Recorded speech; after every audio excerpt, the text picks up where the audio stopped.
votes now. How'd you like that convention?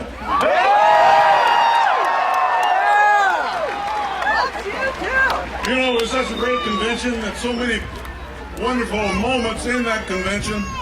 One of the ones that sticks out to me is when we got to know a little bit more about Cindy McCain. Isn't she going to make it?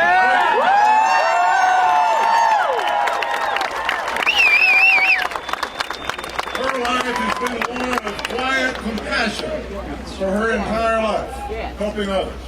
And as you know, as I looked at that family and saw them once again and standing there and being introduced to people who did not yet know them, and as I looked at the Palins, and one thing occurred to me. You know, some historians may correct me on this, but I don't think so. I think I'm right. I think next year we're going to have the first sitting president and vice president each with a son in our armed services.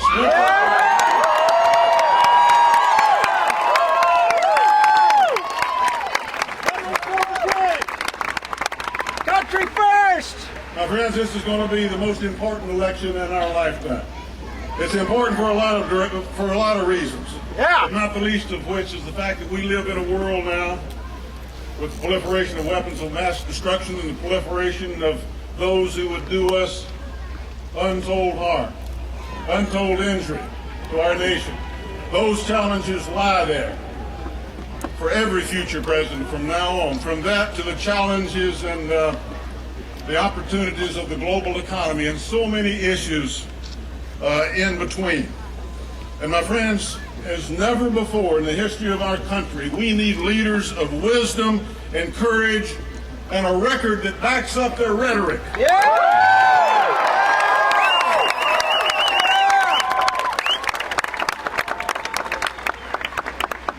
Thankfully, we've got those two leaders right with us here today.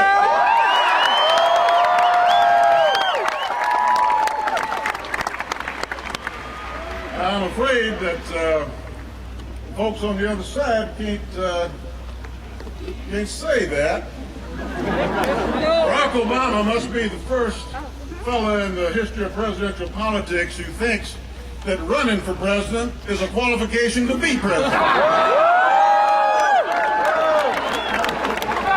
You know, they wanted to talk a lot about experience when Sarah Palin was first selected. They wanted to talk about qualification. And they went on, and all their henchmen and all their spokespeople went on television, and they bore down on that was the first line of attack until it occurred to them, Sarah Palin has more experience than Barack Obama.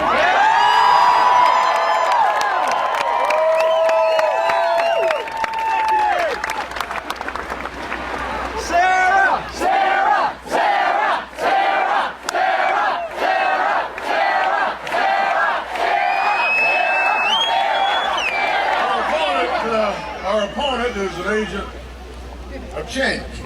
He has changed his position on just about every issue. Whether you talk about the surveillance bill, he took a firm position on that, voted the other way. Whether you talk about NAFTA, whether you talk about the status of Israel, whether you talk about gun control, whether you talk about accepting public financing for the presidential race, whether you talk about agreeing to meet in town hall meetings with an open discussion with John McCain, although I can understand why he wouldn't want to do that. All of those issues. I bet he'd like to change his VP. He's not telling us what he believes. We don't know what he believes. And he's not telling us what he believes. He's telling us what he believes we want to hear. Frankly, I think Reverend Wright was correct when he says he's just doing what politicians do. That's not the kind of change. No! It's just not the kind of change. That's the same old stuff we've been seeing for way too many years. We propose a different kind of change in this election. The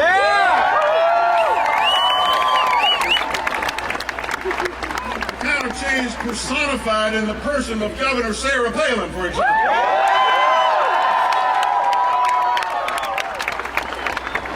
Sarah Palin is the most remarkable success story in the history of American politics. Yeah! took on the powers that be. She took on corruption. She took on wasteful spending. She took over the energy issue on behalf of the people of Alaska. Yeah. The most important energy-producing states in this country. She took them all on, and she won. That's why she's the most popular governor in the entire country. Yeah. Now, the East Coast media says, but we don't know her. Find out. Yeah. She hadn't been on the talk shows on Sunday. That's a good thing. Well, that's a She hadn't been on the cover of Time magazine. I say to them, you may not know her, but whose fault is that? She hasn't been hired anywhere.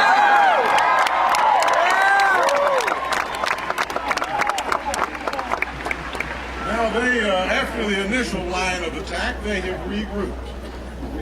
They are now parachuting in dozens of lawyers and investigators and scandal mongers and representatives all into Alaska to turn over every rock they can find in Alaska. I hope they brought their own brie and chablis with them. After all that's done and said, maybe they'll take a plane load, or maybe just a half a plane load, to Chicago for a few days. They've had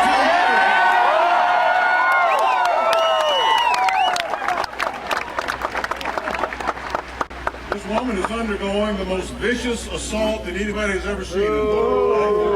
They're absolutely in a state of panic. They're pulling out all the stops, saying things about people that I never thought I would hear in a presidential race, all because she is a threat to the power that they expected to inherit and they think that they're entitled to. They got another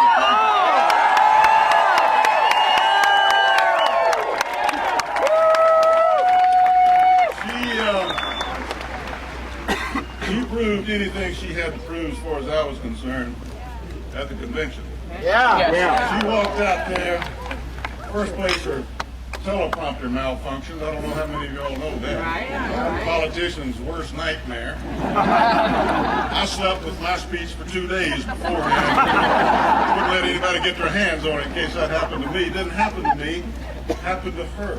She walked out there in the gaze of what, 35, 40 million people with this onslaught going on, with all the networks and cables and all around there, you know, looking at her, waiting for any kind of a slip up. All the criticism, all the pressure, she walked out there and took command of the situation, spoke from her heart, and showed her what a great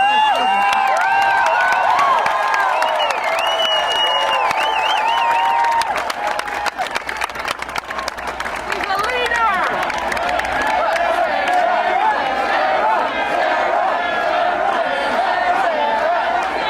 She stood strong, but now she's not going to have to stand alone. I guarantee you that. Now, the selection of Sarah Palin says as much about John McCain as it does Sarah Palin. When historians write about great presidents and great presidencies, they don't get down in the weeds and talk about a lot of things we talk about every day around here. They talk about courage and they talk about character. And little children read in the history books, and the ones that we've had of strong courage and strong character are the ones that are seared into their memory. Things haven't changed.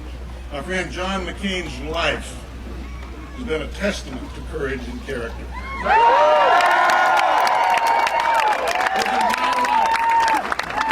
His entire life, standing up for the things that he believed in, fighting for reform, standing on principle, refusing to be defeated. He is going to make a great president.